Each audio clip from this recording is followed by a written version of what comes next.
Okay, so for this lesson,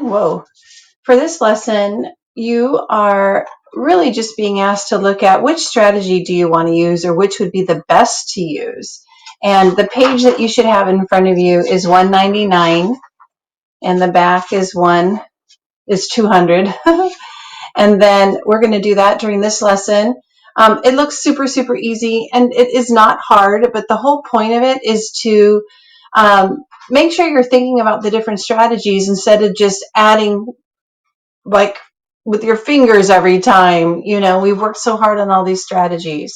So this one you don't have, but it just shows how there's different strategies you can use. Doubles, doubles plus one, doubles plus two, or doubles plus one, doubles. This one, you make a 10 first and then you can add. There's all of these different things that you can do. So for 6 plus 6, obviously, if you know your doubles, then that would be your choice. For 9 plus 7, well, there's 2 steps between the 9 and the 7. Remember how we did that? And if there's 2 steps, then that means we could do doubles plus 2. So if you go to the smaller number, the 7, and you think of the doubles, 7 plus 7, and you know that that's 14, and then you just add 2 more. So that's near doubles is what that would be. And then you just add 2 more. And this you don't have to write down because you may be able to do it in your head. If you think doubles is 14 and then 15, 16, adding 2 more. Okay, so that's what goes there. This one, there's only one step between the two. Between 6 and 7 is just one step. So then I know that I could do doubles plus 1. So again, it's near doubles. Now they also are giving you the choice to do my way, my way, my way, which is perfectly fine if you just want to do it your way and figure it out. I just want to be sure that you know that you have all of these other options. So my way, I'm going to choose that one if you don't want to do any of these other ones.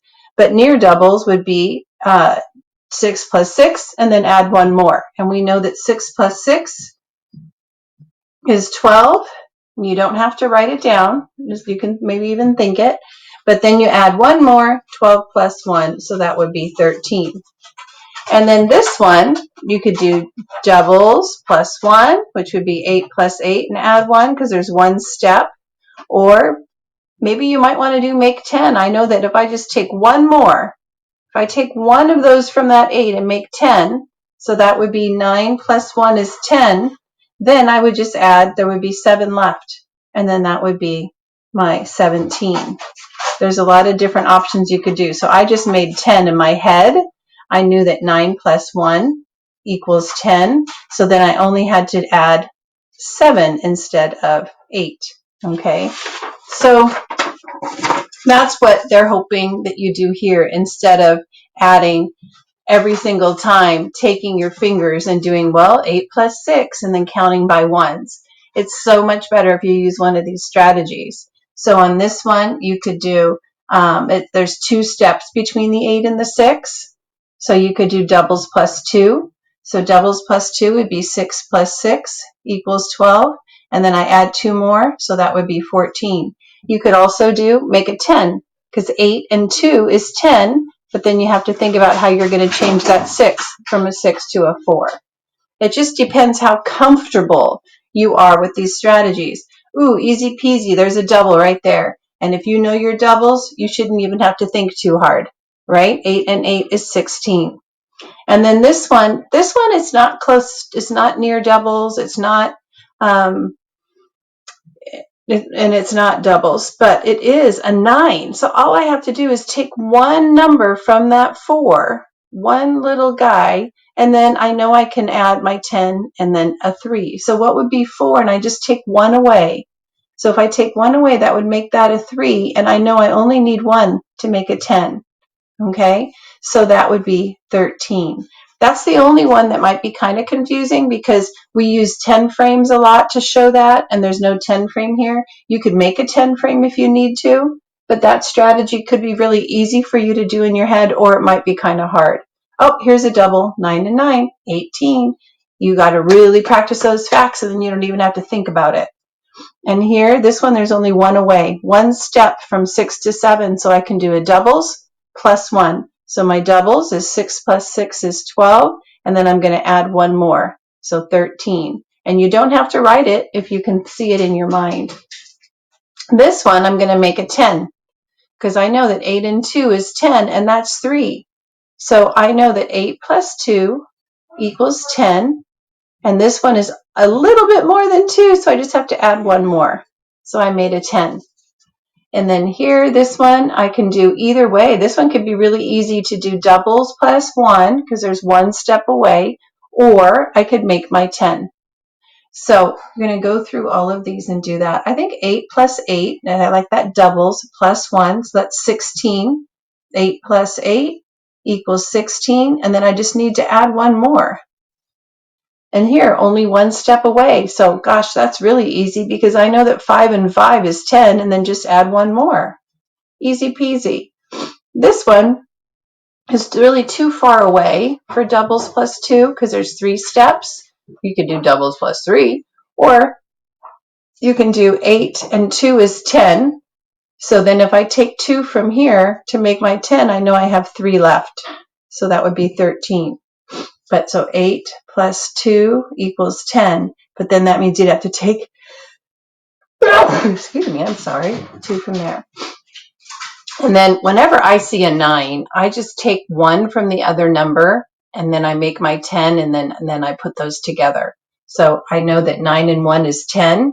9 plus 1 is 10. You don't have to write it if you can do it in your head. And then that leaves me with, I have to just take 1 from here. It leaves me with 5. So then I have a 15. And here with this one, I know my 10 facts, and 7 and 3 is 10. This is only one more than that.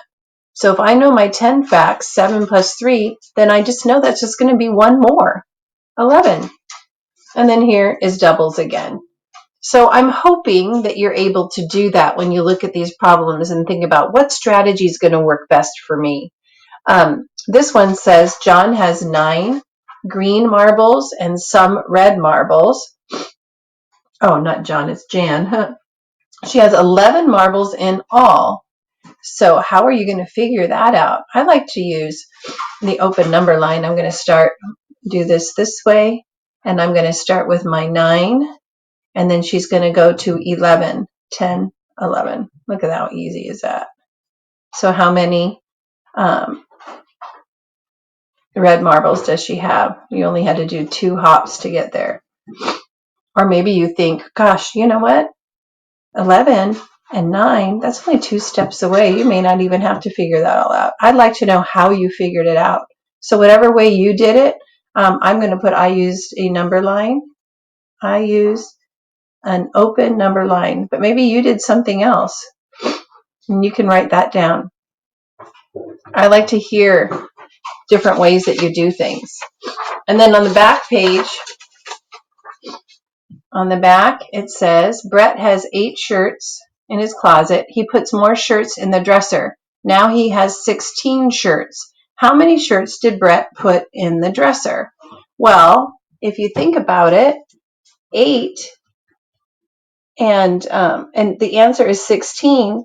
8 and 16. Oh, I know that 8 doubles. If I know my doubles, I know that 8 and 8 is 16. So look at the strategy you can use.